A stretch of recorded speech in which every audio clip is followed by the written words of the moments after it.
Bonjour à tous chers amis du jeu vidéo, c'est Crash et Big Daddy. Bonjour Crash. Bonjour Big Daddy, on se retrouve aujourd'hui pour une nouvelle émission C'est Mieux Games consacrée au très célèbre Silent Hill 2 version Director's Cut, version PC. Absolument. En fait, on a décidé cette fois-ci de vous présenter un jeu qu'on a vraiment beaucoup apprécié, hein, tant au niveau du scénario que du gameplay, qu'on a fait, refait. On a absolument discuté, échangé, débattu, et on vous livre cette fois-ci les fruits de notre débat. Exactement, alors on va commencer peut-être par le scénario, et on évoque le scénario du 2, il faut quand même, à mon avis, commencer par parler exactement du premier opus. Exactement, le premier opus qui est sorti donc en 98, en pleine vogue de la Coupe du Monde 98, sur PlayStation. Sur PlayStation, voilà, on sortait de la Coupe du Monde, joie, bonheur, humilité, frivolité, France Black Bomber, et on arrive, voilà, avec cet opus, le Silent Hill 2, qui fait 2 fois plus peur. Exactement, alors on commence tout de suite par une vidéo qui utilise évidemment le ressort du jeu, hein. Le moteur du jeu, mais aussi le ressort scénaristique, le twist final du premier opus. Exactement. Puisqu'on on avait dans le premier opus un homme qui recherche sa femme, laquelle recherche sa fille, qui recherche son chien. Et là, son chien ou son chat, je ne sais plus, ce n'est pas très important, mais ce qu'il faut noter, c'est cette mise en abîme du scénario. Cette espèce de promiscuité scénaristique entre des protagonistes qui sont dans la recherche de quelque chose. Et de quelqu'un plus précisément, à moins qu'une chose, un animal ne soit une chose, mais ça je... Voilà, alors en fait tout le débat est là, est-ce que le chien a la même puissance, a la même évocation qu'un homme? C'est ce que nous compte en fait Silent Hill, le premier nom. Exactement. C'est ce clivage qui existe entre les animaux et l'homme. Cette conception, cette idée aristotélicienne que l'homme serait un animal social. Et ça, c'est porté par tout le scénario du premier opus. Et complètement en clivage avec justement cette période de Coupe du Monde 98 qui est très forte, très prégnante dans la société 2010 aujourd'hui en France. Exactement. Je vais juste revenir sur quelque chose. On dit souvent que le chien est le meilleur ami de l'homme, mais le film de Chabat montre qu'un homme peut devenir un chien. Exactement. Et c'est là où on sent tout le malaise de cette société française qui en 98 sort d'une Coupe du Monde de Zidane, bidule. Voilà. Et aujourd'hui, la France se cherche, et c'est dans cette optique-là que ce Silent Hill 2 intervient aujourd'hui dans le débat. Voilà, par la recherche tout d'abord de l'esprit et du physique. La recherche de soi-même. Avant de rechercher les autres, se rechercher soi-même. Et c'est pour ça que cet homme se plonge dans la glace avant de rechercher sa fille. Voilà, alors... ou sa femme. Ou son petit chat. Parce que, encore une fois, on ne sait pas où est-ce que ça va. D'un autre côté, là on arrive au début du jeu. Et ce qu'on peut tout de suite évidemment remarquer, c'est que le jeu plante. Voilà. On a une image fixe, on a quelque chose qui reste. Image fixe, on est dans la spontanéité. C'est-à-dire, on essayait de vous faire une petite démo du jeu, le jeu se plante. Alors, est-ce que c'est pas le sentiment général du jeu qui transcende, qui transperce, qui arrive quelque part c'est ça. Plus loin. Je pense que le jeu nous cherche, parce que est-ce que l'interprétation qu'on pourrait faire métaphysique quelque part de cette image fixe, n'est-ce pas là finalement le jeu qui nous recherche avant de nous plonger dans la recherche d'une jeune fille? Ce qu'on peut remarquer évidemment, c'est des plans de caméra extrêmement recherchés, très cinématographiques, hein. Ah oui, on a déjà le début d'un Heavy Rain. Est-ce qu'on sent là, concrètement dans la mise en scène, on sent quand même une recherche, une posture, un parti pris, dans la volonté d'afficher des scènes, des plans très hachés, très coupés, qui vont dans le sens d'un jeu vidéo plus cinématographique. Exactement. Alors moi, j'ai une petite référence qui me vient tout de suite à l'esprit, mais évidemment c'est Twin Peaks. Pourquoi? Parce que c'est le village abandonné, c'est des couleurs bizarres, c'est une impression, un mood, une ambiance particulière. Absolument. Si on devait définir ce jeu comme une peinture, je dirais du Vermeer. Pourquoi? Parce que dans les teintes utilisées, on est clairement dans quelque chose qui n'est absolument pas chatoyant ni champêtre. Au contraire, à l'opposé, on est dans, une stature de palette qui rappellent les peintres hollandais. Exactement. Alors moi ce qui me provoque tout de suite là, c'est un jeu qui est plutôt provoquant artistiquement parlant. On a ici, comme vous pouvez le voir, eh ben, le blanc, c'est-à-dire l'angélité, le côté frivole, le côté quelque part presque religieux. Absolument, absolument. Et on retombe dans cette tendance de justement des Hollandais post-Renaissance, ceux du XVIIe siècle, excusez-moi, où on sentait un retour au religieux, à la religion, beaucoup. Et c'est peut-être cette transition importante dans le jeu vidéo que nous, on a ressenti tout au long du jeu, tout au long du déroulé de ce Silent Hill 2. Director's Cut version PC. Je parlais voilà, de ce côté flamboyant blanc, et d'un autre côté, on a ces arbres et ce lac en matte painting, un procédé tout à fait fascinant pour l'époque. Là, je rappelle qu'on est avec un moteur Unreal Engine 0.5 qui allait donner après le Unreal Engine 1 utilisé par Unreal Tournament. On peut clairement parler d'une version bêta. C'est quelque part une version d'essai. Une version bêta, une version d'essai. Un DLC téléchargeable à l'époque déjà. Alors moi, vous savez ce que je pense des DLC.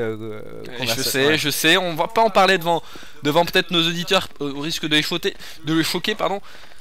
Quid du climat, quid de cette pression, parce qu'on sent quand même qu'il y a déjà le protocole de Kyoto est derrière nous. Voilà, bah c'est une pression atmosphérique, hein, tout à fait. Alors le brouillard qui est ici, tout le temps présent, qui est vraiment mise en abîme encore une fois dans cette complexité de pixels. C'est une complexité. En fait, c'est une bouillie de pixels. Hein. C'est une bouillie de pixels, mais c'est beau. Derrière ça, à l'intérieur de ça, on a un héros qui est fatigué. Je sais pas si vous venez de voir, mais le héros est fatigué. Il est fatigué, il est harassé. Il vient de vivre une Coupe du Monde, ils l'ont gagné. Voilà la ferveur populaire, etc. France Black Blamber, on est tous là-dedans, on est tous concernés, mais voilà, la fatigue. Regardez-moi cette course, cette nonchalance qui rompt avec les codes habituels, avec l'ADN, j'ai envie de dire, des jeux vidéo qui sont tournés vers le sport. Exactement, alors on parle de sport, on parle d'EA Games. Moi il me fait penser à Bob Cotis, donc le patron d'EA Games. Je pense que c'est un nez de proue, c'est une vache en pisse faite à l'encontre de ces gens-là, hein, il me semble. Absolument. On sent que les développeurs ont voulu amener sur le terrain des idées, des débats, justement peut-être ce dialogue social qui est quasiment impossible avec le président d'EA Games, puisqu'on on connaît les manifestations du 11 septembre, on les connaît, qui ont été masquées par un événement malencontreux envers les tours jumelles. Et voilà, derrière cette fatigue, cette nonchalance, on sent quand même la portée revendicatrice, je n'ai pas peur des mots, de ce jeu et des développeurs. On parlait de Kyoto, moi, cette construction tout à fait archaïque dans l'architecture me rappelle évidemment Tokyo. Bien sûr, bien entendu, c'est un hommage. Donc au-delà des revendications portées par les développeurs, on sent l'hommage toujours palpable, toujours là, toujours présent, à travers, bien sûr, l'image de ces deux murailles érigées. Murailles de Chine. Murailles de Chine qui sont érigées face aux héros. Ce cimetière qui rappelle le cimetière des idées des développeurs, qui était à l'origine d'un concept complètement fou. Mais je pense que voilà, derrière quand même cette interface qui est bloquée, qui est keblo, on se retrouve face à un mur. Un mur qui est keblo.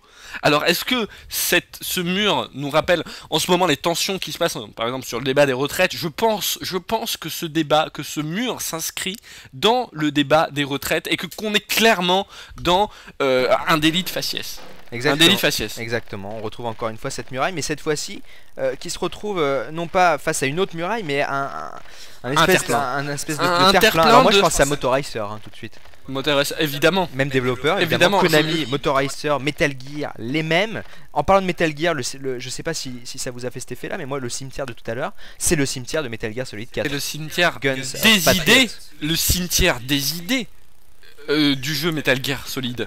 Toutes les bases étaient là, hein, mon cher. Toutes les bases étaient là. Voilà, je vous aurais fait le grief de ne pas absolument pas noter justement cette idée du ranch, qui est très prégnante. D'ailleurs, je sais pas si vous avez senti le clivage, parce que ce jeu est fait de clivage entre la construction qui n'était pas sans rappeler Tokyo et ce ranch. Voilà, une sorte de choc des civilisations entre la civilisation occidentale portée par les États-Unis et cette civilisation nippone qui est représentée par les murailles de Chine précisément. Exactement. Là, on a le premier élément choquant, le premier élément de, je dirais, de brutalité dans le jeu, qui ne sont autres que les barbelés. Les barbelés qui sont, rappelons-le, un fil de fer avec des espèces de piquants d'une extrême atrocité. Alors, effectivement, oui, cette idée de violence, de prégnance de la violence, oui, on peut parler d'un conflit sino-américain. Et sino-américain, au moins judéo-chrétien. Est-ce que tu pourras peut-être nous faire dans le montage ce parallèle entre les barbelés et la grille qui est à moitié ouverte? Et ça, c'est vraiment un signe de pression constante dans le jeu. Le fait, on a l'impression que des forces nous dominent. Qu'une force nous domine et nous dirige. Voilà. Alors, est-ce que les développeurs ont voulu copier-coller l'ouverture du grillage pour pas se faire chier? C'est une explication qui est totalement valable. C'est une force, à mon avis, qui est symbolisée par le brouillard qu'on retrouve de bout en bout de ce jeu. Hein. Le brouillard qui symbolise l'inconnu. L'inconnu, la peur de l'autre, la peur de l'autre. Exactement. Et c'est comment dire, une sorte de ritournelle dans les discours qu'on peut entendre, par exemple à l'extrême droite, qui utilise pas mal le signifiant brouillard dans leurs affiches pour signifier l'autre, l'inconnu, la peur, le je ne sais pas. Exactement. Alors là, on a une représentation de la place rouge de la Russie. Des couleurs très chaudes, des couleurs très vives, des couleurs de l'amour, du sang, des couleurs rouges. De la ferveur, de la passion aussi. Espèce de jusque-boutisme des communistes. Tout à fait. Voilà, donc je pense qu'on a eu ce triangle-là américano-nippono-russe, communiste. Voilà, on l'a eu, ça nous sert d'introduction, ça plante le cadre, et en parlant de cadre, on en a un qui est dynamique, en train de courir, qui représente la France, et pas n'importe laquelle, celle du général de Gaulle. Celle du général de Gaulle, tout à fait. Moi je trouve ce plan absolument magnifique. Hein. Pourquoi? Parce que c'est la simplicité extrême d'un homme qui court sur le bitume. Ça me rappelle d'ailleurs une pub Nike. Et qui est au bord du gouffre. Ouais, alors d'un côté on a cette montagne, on a encore une fois ces barbelés. Et alors le choix est rude parce qu'ici on a le gouffre, le vide, le néant. Et d'un autre côté on a la souffrance. Et on va le voir par la suite du jeu, on vous fait un petit peu de teasing là-dedans. Mais on va le voir à travers la suite du jeu. Cet homme va choisir la douleur, la frayeur. Il va choisir la peur, mais avec quoi, au bout finalement, le fait de retrouver sa femme, qui va lui permettre de retrouver sa fille. Qui aura retrouvé son chat. Qui, voilà, pourra retrouver son chat. Et je pense que c'est un peu la plus belle des issues, la plus belle des conclusions que l'on peut amener à ce jeu, qui vraiment est porté de revendications. Alors ouais, bien sûr, on ne les voit pas forcément. Nous, on l'a évidemment retourné, retourné. On connaît cet homme, on connaît toute son anatomie. Hein, maintenant, je veux dire, on l'a complètement retourné. On connaît vraiment ce personnage qui est James Taylor, un chanteur. Donc à la base, un chanteur. James Taylor, qui n'est pas sans rappeler le taylorisme. Qui est bien sûr, j'avais oublié. Des grosses théories du travail qui a bien entendu influencé jusqu'aujourd'hui notre sociologie, notre rapport au travail.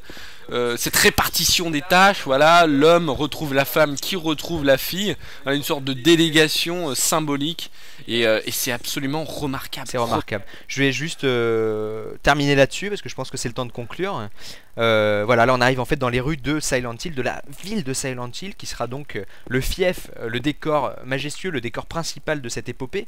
Je parle d'une épopée parce que c'est un petit peu Ulysse qui se retrouve parachuté sur un terrain qu'il ne connaît pas. Qu'il ne connaît pas, sur une île qui est inconnue, avec des gens qui ne connaissent pas. C'est marrant que vous parliez d'île d'ailleurs, parce que j'ai l'impression, parce qu'on a un espèce de lac, on le voyait en premier plan lors de la première séquence d'introduction, on voyait ce lac à perte de vue, et finalement est-ce qu'il ne s'agit pas d'une île, est-ce qu'il ne s'agit pas d'un rêve? Il ne s'agit-il pas d'un rêve? Mais surtout, bon, on peut conclure sur ce fait-là, c'est que, effectivement, Silent Hill 2 n'est absolument pas sans rappeler l'Odyssée d'Ulysse.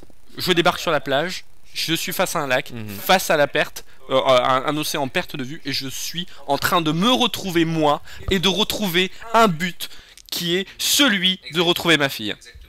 Eh bien écoute, merci mon cher Big Daddy pour cette vidéo qui a été présentée assez agreablement, j'espère. Oui, avec Dithyrambi, j'espère surtout. Surtout Dithyrambi, j'espère que ça plaira à nos auditeurs, et puis j'espère surtout qu'ils remarqueront la qualité du son qui a quand même été grandement améliorée. Effectivement, on a fait un investissement qui nous a coûté notre plan épargne logement. Mais bon, je pense que le retour sur investissement on attend évidemment des commentaires sous la vidéo qui se trouve devant vos yeux. A très vite. À très bientôt et bon jeu.